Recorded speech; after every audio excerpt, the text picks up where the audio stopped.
So yes, good evening to all of you. I'm again here. You all know that we are running a session on answer writing regarding UPSC, MPPSC or any other state PCS examination. If you want to know much about this channel, please go and watch the last 3 videos which I have already posted in our channel. So yes, please go and watch it. You all know that in the previous classes, I have already discussed with you the basic directives like discuss, examine, evaluate. Today, we will see a question regarding this directive evaluate, okay, because that was only left in the last classes. So yes, this is a question. Yes, please go through the question. Before attempting any question, it is expected from student to go through the question carefully twice or thrice at least. Okay, please read it thoroughly twice or thrice, because this only gives you an idea how to attempt such question. Read it carefully. What they are asking: e-governance is the new mantra of governance in India and the world. Evaluate. You know what reverse psychology works here. Think like an examiner. Think like if you've been there in the position of examiner, and if you are asking something to someone, they have already cleared this statement by putting this kind of directive, evaluate. The most common mistake that done by students nowadays is कि उन्होंने अगर ये देखा है कि e governance के बारे में पूछा, उन्होंने बेसिक ये टर्म देख लिया कि ई गवर्नेंस के बारे में पूछा गया है, तो ठीक है, they will start writing an essay on e governance. You know what, पहले देख तो लो कि वो पूछ क्या रहे हैं. उन्होंने पूछा क्या है. They are not asking you write an essay on e governance. Their word limits is there 150 words. पहले पढ़ो इसको. E governance is the new mantra of governance in India and the world. Specially they have used this word Mantra.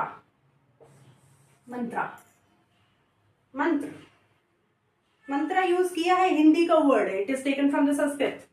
Hindi word, Sanskrit word mantra उन्होंने use किया. क्यों? They have specially used this Sanskrit word here. Why? Mantras are so powerful, so sacrosanct that the whole Veda is fulfilled of these mantras. They are composed of these mantras only. Mantras बहुत powerful होते हैं, ठीक है. बहुत बड़ी बड़ी diseases, बहुत बड़ी बड़ी problems का solutions mantras में निकल आए. You all know the mantra psychology. That's why they have used this word mantra. In today's scenario, e-governance is the new mantra of governance.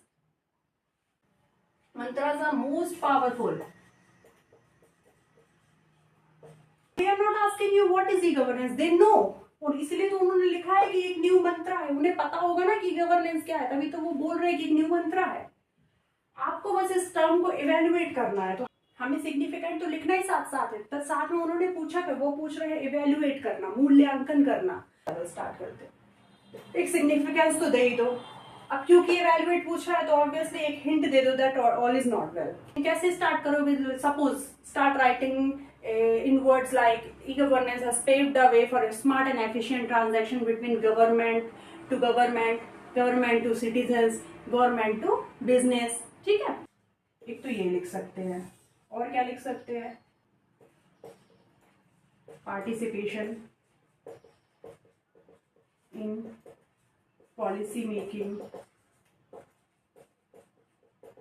Participation in policy making has increased. और क्या लिख सकते हैं? देखो, here we are writing introduction only, तो बहुत ज्यादा detail में हमें नहीं जाना. We are only providing a hint.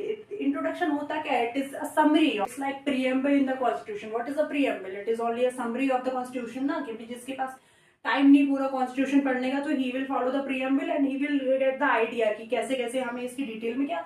So while introduction, you should always know that introduction ऐसा होना चाहिए कि एग्जामिनर को एक आइडिया लगे कि हाँ इंसान कहना क्या चाह रहा, सो दैट उसका एक इंटरेस्ट आए इसको पढ़ने में कि हाँ he is aware. Both aspect should be there in introduction. ऐसा नहीं कि आप शुगर कोट कर रहे हो किसी भी स्टेटमेंट को. Both statement should be there about positive also और negative also. You are providing a hint in introduction, ठीक है. तो आप इसमें बहुत ज्यादा डिटेल में नहीं जाओगे. आप एक बेसिक लिख दोगे कि हाँ इसके आने से ये सब चीजें, ये एस्पेक्ट्स में बहुत अच्छा फायदा हुआ है. Participation in policy making, bottom up approach हुई है. बॉटम अप अप्रोच है एक, because you know people participation is more and more there. और क्या लिख सकते हो? Bottom up approach, citizen centric approach, ये भी लिख सकते हो आप. Bottom up approach, citizen centric.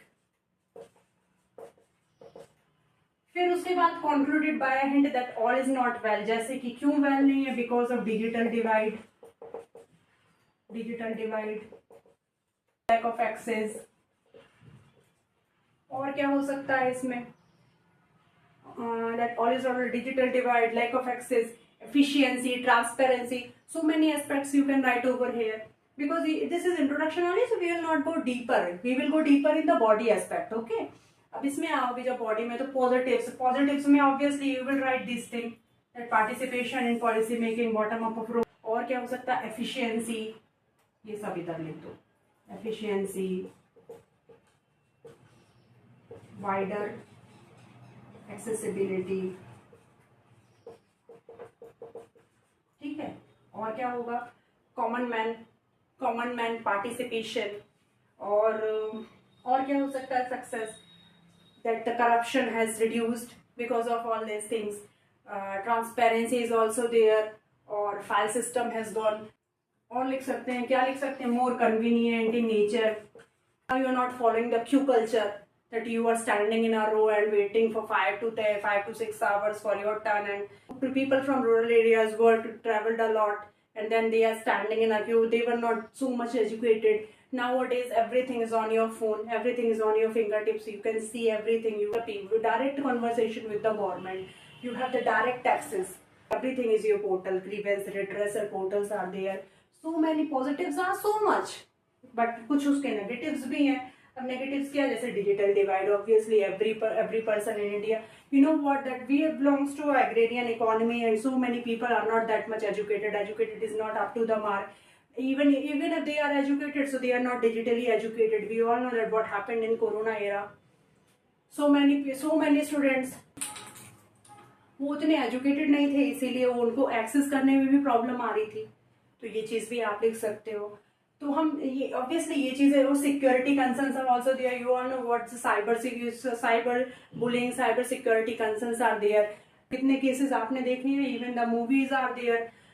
जितना एक ओटीपी मांगते हैं फोन लगाकर, and you know then they call and people gives OTPs and so many things. Cyber concern, cyber security concerns are there. Obviously cost inputs are also there. खर्चा बहुत ज्यादा होता है. ये चीजों को आप पूरी थिंग आप डिजिटल कर रहे हो, तो ऑब्वियसली खर्चा भी बहुत बढ़ता है. और क्या? Infrastructure is also not there. Road system, connectivity. बहुत सारे गाँव में तो अभी तक roads, connectivity, you need electricity, you need connection, data should also be there. but अभी गाँव में तो इलेक्ट्रिसिटी ही नहीं होती है, तो फिर डेटा कहाँ से होगा?